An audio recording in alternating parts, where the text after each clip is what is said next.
There you are, 526 days on since Liverpool hosted Atletico Madrid in what was the last capacity crowd here, and this famous old stadium will once again have a full house today. Been a long wait. In a couple of hours' time, though, Jurgen Klopp's men will walk out in front of 54,000 as the Reds aim to make it 2 wins from 2 at the start of this brand new campaign. The opposition this Saturday lunchtime comes in the form of Sean Dyche's Burnley. All the action underway here at 12:30 UK time, and we'll have live audio commentary of every kick right here on LFC TV and LFC TV Go. An early start for Mark Lawrenson and Jason McAteer this morning, and they're raring to go as we bring you the Matchday live preview presented this time by Standard Chartered. Never has a 12:30 kickoff between Burnley and Liverpool been so hotly anticipated for these two. I would have turned up at 4 o'clock this morning if you'd have asked me to. I was like a kid at Christmas, Pete, to be honest. Difficult to sleep, excited, just to see old faces again. You know, to get back into the stadium. You know, it's been tough for all different ways and all different reasons for everybody in, you know, different capacities. But you know, this is part of our life. This is what we do, and you know, we've had a great 5 or 6 years with Jurgen Klopp, Premier Leagues and European Cups and Champions Leagues, and you know, it's just been successful. You know, we over 30 years we didn't win the title, and we got over the line. It was amazing. Not being able to celebrate though was disappointing. And we get our moment today. It feels like we get our moment back, and it is emotional. It is. Yeah, and I think because generally we don't like 12:30s, do we? Punters don't like 12:30s, and more often than not, there's not a great atmosphere. It will be completely different today. I mean, I saw you at the few games here, and I was obviously working for the radio and stuff, and it was weird, wasn't it? Yeah. It was absolutely, totally weird, and you could sense that from the players as well. But today it will be absolutely rocking. I mean, you know, we've all had great nights here and great days. This might turn out to be one of the best in terms of sheer atmosphere. And started it in a brilliant way last week as well. It was so important, wasn't it, to start with a win? It always is in every season, but I think probably the best shots were the backdrops of the players celebrating with the fans afterwards. It made it real, didn't it, that football as we know it is returning again. Yeah, and a bit of a professional answer, to be honest. You know, I'm always sceptical about first games of the season. You look at the fixtures, they come out and you would think, yeah, they're pretty friendly for Liverpool, Norwich and then Burnley at home. Yeah. You know, 6 points, you kind of take it for granted a little bit. But like I say, I am sceptical. First games of the season, fans back in, obviously, to Carrow Road. Pitch is great. Usually it's sunny, it's summer. Everyone's sort of good mood and it's going to be a good time. And it could have been a difficult afternoon for Liverpool, as it was for Arsenal, Brentford the night before, and I think that might have been in Jurgen Klopp's team talk. Listen, look what Brentford did last night to Arsenal. Don't take anything for granted. These will be at it. I thought it was a really good professional performance by Liverpool. They got the job done. They were clinical.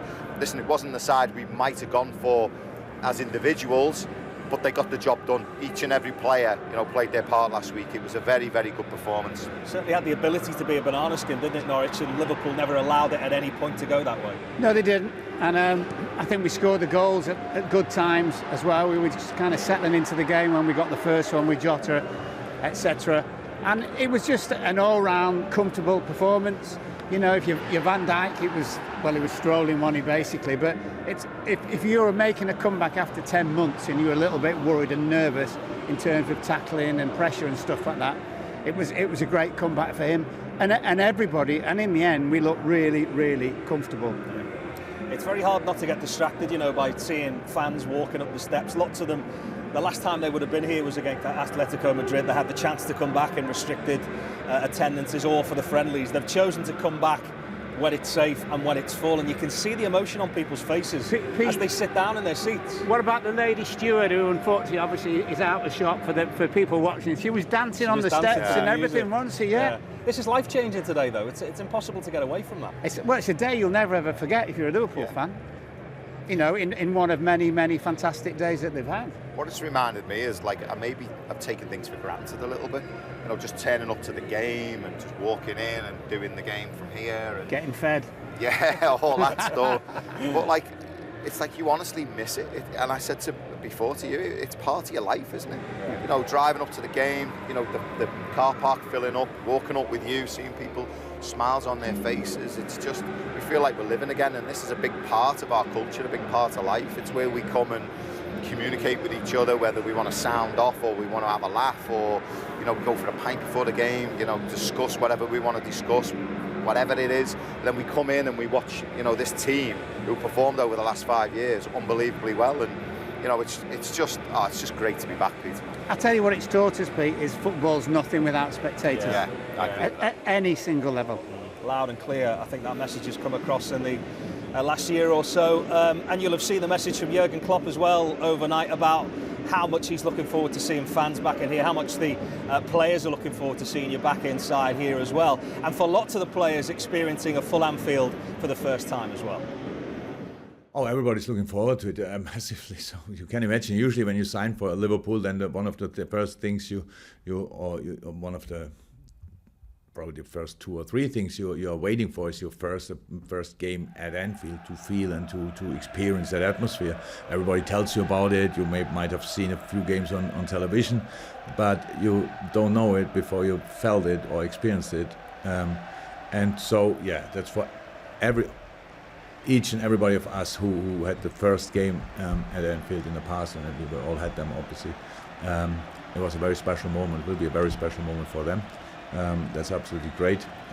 But that's individual. So they are looking forward to it. But we, who had 200, 300, 400 games at Anfield, can't wait as well. So this place is really special, and we are really happy to have it back. Difficult set of decisions for him and Pep Lijnders to make over the last 48 hours or so in terms of who plays, and our thoughts go out to Fabinho as well, who lost his dad over the past 48 hours as well. Perhaps that might play a part. He still is, has been training with the Liverpool players as well, but that could be a decision that Jurgen Klopp has to leave late. How prepared and how emotionally stable is Fabinho to play in a game like this today? It's down to the player. We've all been through emotional times, emotional situations, and for me it was always left to me, how I feel about it. Sometimes this bit of grass is your space. This is where you can kind of not forget or put it behind you, but certainly you can come on here and maybe just get away from the situation. He might be up for it. I don't know his character really. I don't know whether he wants to play. He might be too emotional. We'll have to wait and see. But I'm sure the manager is very thoughtful of that, and I'm sure they've had plenty of conversations. And it remains to be seen whether he plays or not. Yeah, I mean, if he plays, it's a release because you're not thinking about anything else when you play. But as Jason said, we don't know that situation. The other thing as well is some things are more important than football, aren't they? Yeah. In terms of how ready the likes of Thiago and Jordan Henderson are, I mean, they'll be chomping at the bit to play now, won't they? Yeah, but I'd be playing them because if you group this with next Saturday at Chelsea, you'd want them to have some miles in terms of the legs. So I'd be very much, it's almost like pick your best team and get on with it. And if you need to bring them off after 70 minutes, you take them off, but they'll be that closer when we play Chelsea, because I think with this league this year, we'll have to beat all the top teams in order to win it. And, the Chelsea game comes very, very early. Totally agree. Jordan, we didn't have a lot of game time in the Euros. Obviously, he was around the camp and training. He's come back, he's had his rest. I think for him, he'll want to get on the pitch. I know the manager is drip feeding the players who were at the Copa America and obviously at the Euros into the squad and then into play, and we've seen that. And a lot of the big teams are. That's what you have to do. That's what you have to cope with when you're the big teams. Your big players are going to be away, and you've got to deal with it. But I agree with Lotto. I think next week, it's a big game against Chelsea. You want your strongest team out. You want your most influential players, your leaders. Jordan and Thiago do fit into that category, and that's not being disrespectful to the Ox and Milner, but they're the players you want on the pitch next week. They're going to need a little bit of game time. Me, I'd be more inclined. I agree with Lotto. I think they need some time. I'd be more inclined to bring them on rather than maybe start them today.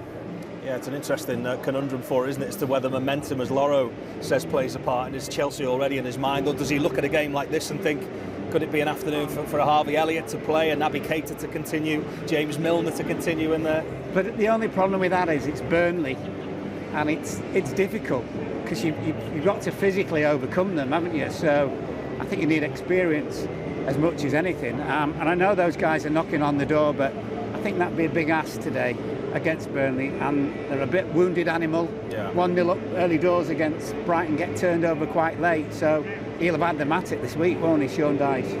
They know the amount of aerial challenges that the defenders will be in for today, the amount of long balls that Burnley will knock as well. How important is that press, and does that play a part in terms of which number 9 he picks today, Jota or Bobby in that position? It could be. Listen, Sean Dyche's teams, they are what they are. They have been forever, haven't they? They're just hard-working, well-organised. Set pieces play a massive part. And like Lotto used the word physical, that's how they get their points on the board. I worry for Burnley. I think they're in a precarious position. Going back to your question, who does he play?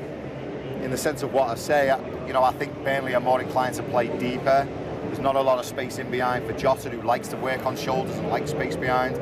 So in that regard, I think you're going to need a bit of guile and a bit of cuteness in that kind of area. For me, that suits Bobby more than maybe Jota. That's not to say that Jota won't play, but for me, I would go for Firmino today. I think the other bonus is because it's raining, there's a bit more zip in the pitch, which suits us. Did you like this as defenders or dread it a little bit? The zip on the pitch, did you dread that as a defender? No, that's great. Absolutely. The game goes quicker. They had the ball for 80% of the time. They didn't have to worry about defending. And he could catch it up as well. He was quick in those days. Long time ago. Is it going to be an afternoon for patience, though? I mean, people will turn up here today, expect that Liverpool produce a Liverpool-type performance, but it could be one of those days which drags a little bit, and they have to be patient if that happens. Honestly, I think once they get over the fact of being back in here and celebrating that, the punters will want us to be 4-0 up after 20 minutes, because that's the way that it is, and because it's Burnley. But we know it's never that easy. But I don't see it being a problem, Ted. I really do see us winning, because I just think we'll be electric with everything that's happening around this game. I think when you say patience, for me, patience comes where it doesn't happen for the first 20 minutes. Yeah, that's what I mean. Yeah. Then you have to stay patient, don't you, and just kind of figure it out. If Liverpool, I think it's a day of handling the emotion. It's like Lotto said, full house, they're going to come out. This team's played in Champions League finals, it's won the league, it can handle emotion. Big players in this squad, they can handle that. So in that regard, I expect them to start really well. If they get in front and they really get the tails up and Burnley are all over the place, it could be a long afternoon for Burnley. Yeah. Just finally, Laura, in terms of the players running out and seeing this, which will feel like for the first time a full Anfield again, the Kop in full voice from early doors, it's going to be so special, so emotional. Yeah, and I think just that, it was always for me the little bit in the tunnel beforehand when you were about to come out, and obviously that stand was completely different, and you're a bit kind of low down, and you were the same, weren't you? Yeah. And then all of a sudden when you used to run up the last 3 or 4 steps, and you just hit with this, it's like a cacophony of noise, and it's like, wow. If that doesn't affect you as a player, as in a nice way, and if it prompts you to do whatever, then there's something wrong with you. Yeah, you'll never walk alone. Oh. I mean, have you got the tissues? Yeah, ready. Oh. Yeah. And George is 50 now, and this is not 51st his. Sorry, it's his 51st. This is what his 51st year. 51st year. He must be 124, isn't he? He just gets younger, George. Yeah. It's going to be an emotional day today. We'll remember also before kick-off the former players that we've lost in here as well. And we're thinking of you at home, if you can't be here today, do spend the afternoon with us, and we'll try and paint the best pictures we can in the lead up to kick-off here this afternoon. That is it from us, from Mark Lawrenson and Jason McAteer for now. Build-up starts at 11:30 UK time. We'll be hearing more from Jurgen Klopp, as well as the thoughts of Sean Dyche and Joel Matip. Then from 12:30, live audio commentary of all the action with Steve Hunter and John Aldridge. We'll be bringing you our new live gantry cam, so you can watch their beautiful faces in action as well as the match unfolds. And at 2:30, all the reaction to today's game right here at pitchside, including interviews with the boss and players, plus, of course, expert analysis from Messrs Lawrenson and McAteer as well. So busy day here at Anfield. Jurgen Klopp and his players will be arriving any minute now, so we look forward to that a little bit later on. And when the Clarets ended Liverpool's 68 match unbeaten run, we certainly owe them one for that as well. From all of us here, bye for now. It's been a frustrating couple of weeks for Liverpool. Tonight they want to bounce back with one of the toughest sides that you can face in front of goal in terms of Burnley. Oh, that's a loose one by Ben Mee, and Divock Origi has a clear run on goal for Liverpool and hits the underside of the crossbar. Back it goes, and Barnes will go for it, and it's a penalty. He's won the penalty. He could be about to win the game for Burnley and end Liverpool's home record. It's Ashley Barnes who scores. When it's a night where Liverpool will look to the heavens and just wonder, because nothing at all is going their way. Liverpool have fought for their lives in clawing their way back into the fight for the top four. The ball is fired long towards Wood, and Alisson has to retreat, and Wood fires wide. Thiago goes now, touch for Salah. Thiago! Robertson, Salah in the middle. Firmino arriving, goal! It's Roberto Firmino scoring against Burnley at Turf Moor again. Sadio Mane, Phillips and Williams are both still forward here for Liverpool. And it's Phillips! Oh yes, what a moment! Nat Phillips' first senior goal for Liverpool. And finds Oxlade-Chamberlain, who gets the ball out beautifully. And now to shoot a goal! Oh, well done! Beautifully done, Alex Oxlade-Chamberlain.